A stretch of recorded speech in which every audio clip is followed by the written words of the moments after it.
ناوی خوای بەخشندەی میهرەبان سڵاوتان لێبێت بەڕێزان باز لە ژمارەی دەنگدەران دەکەین بۆ هەڵبژاردننی خولی شەشەمی پەرلەمانی کوردستان کەوا بڕیارە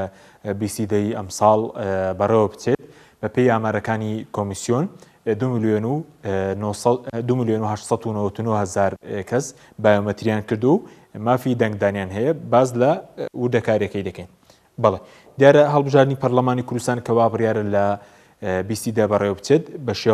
بە چوار بازنەیی بەڕێوە دەچێت هەر پارێزگایەکی هەرێمی کوردستان کراوە بە بازنەیەک سلێمانی بازنەیەکە هەولێر بازنەیەکە دۆک بازنەیەکە و هەڵەبجەش بازنەیەکە لە چوار بازنەی دەنگدان پێک دێ واتە دەنگدەرانی هەولێر دەتوانن تەنها دەنگ بە کاندیدانی سنووری هەولێر بدەن دەنگدەرانی سلێمانی تەنها دەنگ بە کاندیدانی سنووری سلێمانی دەن و بە هەمان شێوە پارێزگاکانی دیکەش بە پێی ئامارەکانی کۆمیسیۆن دیارە بۆ هەڵبژاردننی خولی شەشەمی پەرلەمانی کوردستان 3,789,000 کەس مافی دەنگدانیان هەبوو بەڵام لەو ڕێژەیە تەنیا 2,699,578 بایۆمەتریان کردووە و بوونەتە خاوەن کارتی بایۆمەتری واتە تەنیا ئەوانە دەتوانن دەنگ بدەن کە زیاتر لە 176 دەنگدەران لە هەرێمی کوردستان کارتی بایۆمەتریان کردو و کارتی بایۆمەتریان بۆ چاپ کراوە. لەو 2,899,000 کەسە کە مافی دەنگدانیان هەیە دەنگدەری گشتیەوانەی کە لە ڕۆژی دەنگدانی گشتی دەنگ دەدەن 2,683,618 کەسە هەروە دەنگدەری تایبەت کە بریتین لە هێزە ئەمنیەکان هەروە زیندانیەکانیش دەنگدەری تایبەت 215,960 کەس دەنگدەری تایبەتە لە هەرێمی کوردستان. بەڵێ بینە سەر ژمارەی دەنگدەران بە پێی پارێزگاکان چەندە پارێزگای سلێمانی ڕێزمەندی یەکەمی گرتووە کە 1,077,073 دەنگدەری هەیە هەروە پارێزگای هەولێر 1,022,906 دەنگدەرە و پارێزگای دۆک 723,747 دەنگدەرە و پارێزگای هەڵەبجەش 6,252 دەنگدەرە ئەمە ئاماری دەنگدەرانە بە پێی پارێزگاکانی هەرێمی کوردستان. بەڵێ بینێ سەر پارێزگای سلێمانی بزانیت چەندی دەنگدەری گشتیە و چەندی دەنگدەری تایبەتە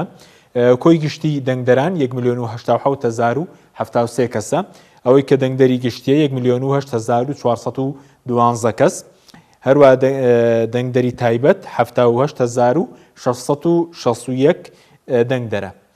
لە پارێزگای هەولێر 1,022,906 دەنگدەرە ئەوەی کە دەنگدەری گشتیە 930,115 کەسە ئەوەی دەنگدەری تایبەتە 89,791 دەنگدەرە. بینە سەر پارێزگای دۆک کۆی گشتی دەنگدەران 723,747 دەنگدەر ئەوانەی کە دەنگدەری گشتین 682,791 دەنگدەرە دەنگدەری تایبەت 40,956 دەنگدەرە. پارێزگای هەڵەبجە کۆی گشتی دەنگدەرانی کە سێ کورسیشە 60,252 کەسە ئەوانەی کە دەنگدەری گشتین 59,300 دەنگدەری تایبەت 952 دەنگدەرە. بینە سەر کورسیەکان دیارە لە هەڵبژاردننی پەرلەمانی کوردستان بۆ هەموو پارێزگاکانی هەرێمی کوردستان زیاتر لە 2,000 بنکەی دەنگدان هەیە کە هەر لە بنکەیەکی دەنگدان 450 دەنگدەر دەتوانن دەنگ بدەن و زیاتر لە 7,000 وێزگەش لە ناوچەکانی کوردستان هەیە. بینە سەر ژمارەی کورسیەکان کە پێی ژمارەی دانیشتوان دابش کراوە بەم شێوەیە لە پارێزگای سلێمانی 38 کورسی بۆ دانراوە پارێزگای سلێمانی کە دویان بۆ پێکاتەی بڵین یەکێکیان تورکمانە یەکێکیان مەسیحیە دوو کورسی کۆتایی تێدایە 36 کورسی دیکەشی گشتیە. لە هەولێر 34 32 کورسی گشتیە هەروە دوو کورسیش کۆتایەکی تورکمان و کۆتایەکی مەسیحی لە دۆک 24 کورسی گشتیمان هەیە و لە پارێزگای دۆک و یەک کورسی کۆتاشمان هەیە کە بۆ پێکاتەی مەسیحیە. لە هەڵەبجە سێ کورسی هەر سێ کورسیەکە گشتیە. بەم شێوێ ژمارەی کورسیەکانی پەرلەمانی کوردستانە کە بۆ خولی ئەمجارەی پەرلەمانی کوردستان پێکاتووە لە 100 کورسی کە 95